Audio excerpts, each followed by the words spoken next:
किसान का जादुई भूत या बैल। दुर्गापुर गांव में भोला अपनी बीवी सुनैना और अपनी एक बैल के साथ रहा करता था। दोनों की शादी नहीं हुई थी। भोला अपनी पत्नी के साथ उस गांव में खुशी से रहा करता था, लेकिन लोगों का यहाँ मानना था कि जहाँ भोला रहता है वहाँ एक भूत का वास है। इसलिए भोला और सुनैना से लोग बहुत ही कम बात किया करते थे। एक दिन सुनैना अपने पति भोला से कहती है, भोला जी, लोग हमारे घर से इतना डरते क्यों हैं? ये तो भगवान ही जानता है। वह दोनों आपस में बात कर ही रहे होते हैं, इतने में उनको एक आवाज सुनाई देती है। आ, आ, आ, आ, आ। ये आवाज सुनते ही सुनैना और भोला दौड़ते हुए अपने पीछे के खेत में जाते हैं, लेकिन उनको वहाँ पर कोई भी नहीं दिखता है।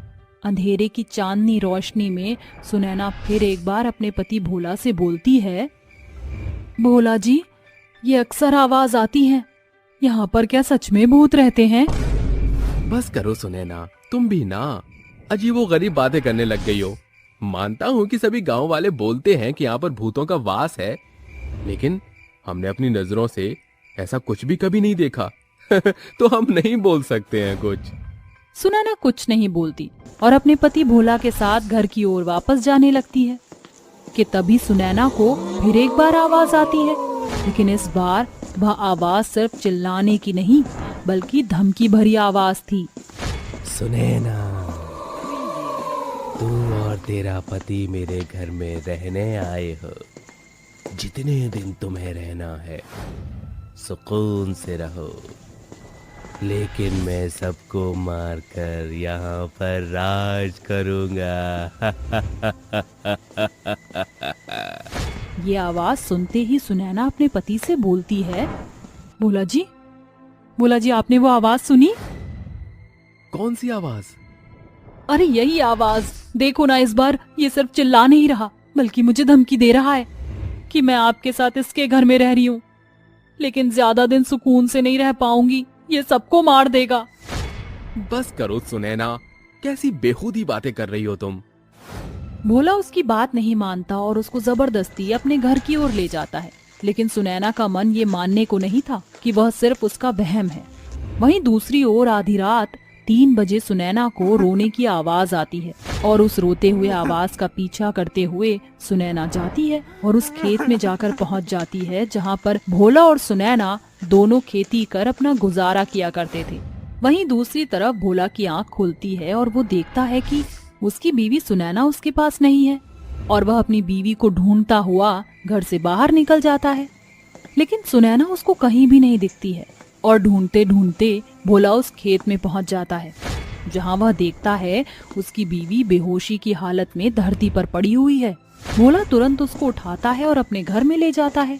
अगली सुबह सुनैना को होश आ तो जाता है, लेकिन वहाँ सुनैना के रूप में सुनैना नहीं बल्कि कोई और ही था। सुनैना को देख भोला उसे बोलता है, अरे सुनैना, तुम इतनी शांत क्यों हो? लेकिन सुनैना का कोई भी जवाब भोला को नहीं मिलता और इतना कहकर भोला वहाँ से चला गया।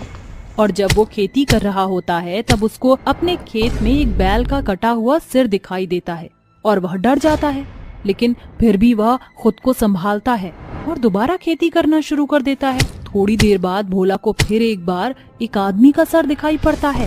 वह उसको देखकर अब चिल्ला पड़ता है। भोला की आवाज सुनकर कुछ गांव वाले वहाँ पर आते हैं और उससे पूछते हैं, अरे क्या हुआ भोलवा, काहे चिल्ला रहे हो तुम? अरे अरे काका, देखो, ये पहले तो एक बैल का सिर मिला, लेकिन अब मुझे यहाँ पर किसी आदमी का कटा हुआ सिर दिख रहा है और यहाँ खून भी निकल रहा है। अरे भैया, हम तो तुमको पहले ही समझाए थे कि तुम्हारे घर और खेत में एगो भूतवा है, लेकिन भैया तुम हमारी बात माने नहीं। लो अब भुगतो। इतना कहकर और सुनकर भोला और बाकी सभी गांव वाले अपने अपने काम पर लग गए। थोड़ी देर बाद शाम हो गई और उसको देर हो गई। जब वह घर जा रहा था, बाकी किसानों के साथ उसको एक आवाज आई, भोला भोला भोला, अरे ओ भोला, तुम्हारी बीवी अब तुम्हारी नहीं रही।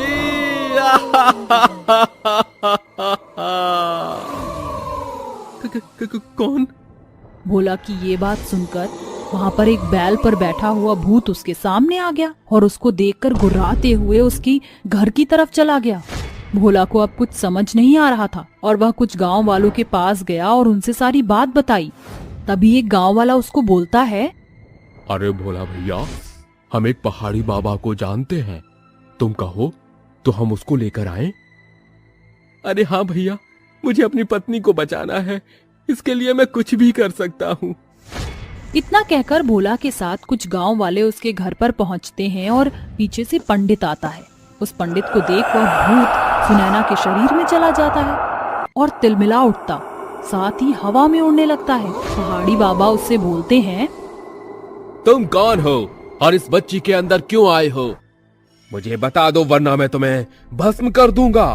पहाड़ी बाबा इतना कहकर उस भूत के ऊपर भभूत फेंक देते हैं, जिस वजह से भूत गुर्राते हुए बोलता है, मैं तुम सब में से किसी को भी नहीं छोड़ूंगा। इन गांव वालों ने मुझे मार दिया है, जिस वजह से मैं इन सबको मारकर अपनी बीवी बच्चों की मौत का बदला लूंगा। आखिर तेरे साथ हुआ क्या था?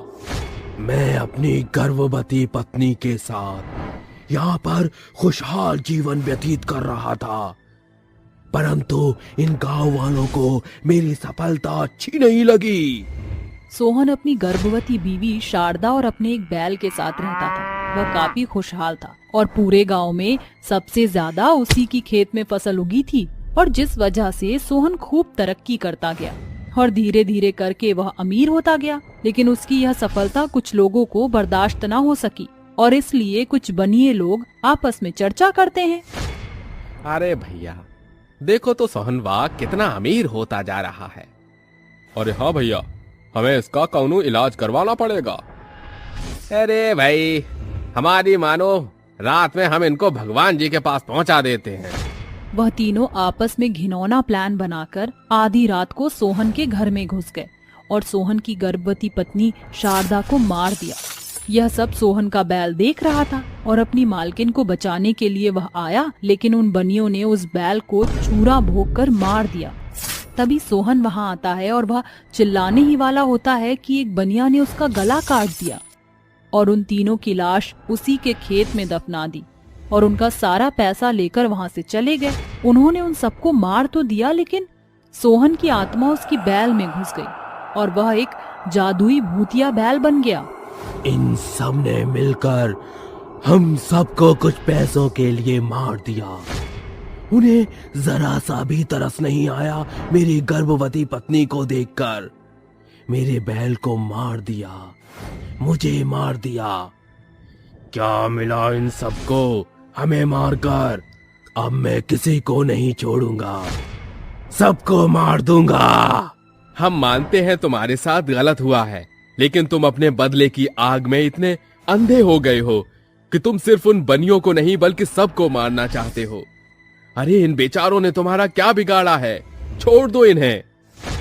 मैं यहाँ अपने बैल के साथ चला जाऊंगा, लेकिन मैं जब तक उस बनिया को नहीं मारूंगा, मैं अपने बैल के साथ कहीं नहीं जाऊंगा।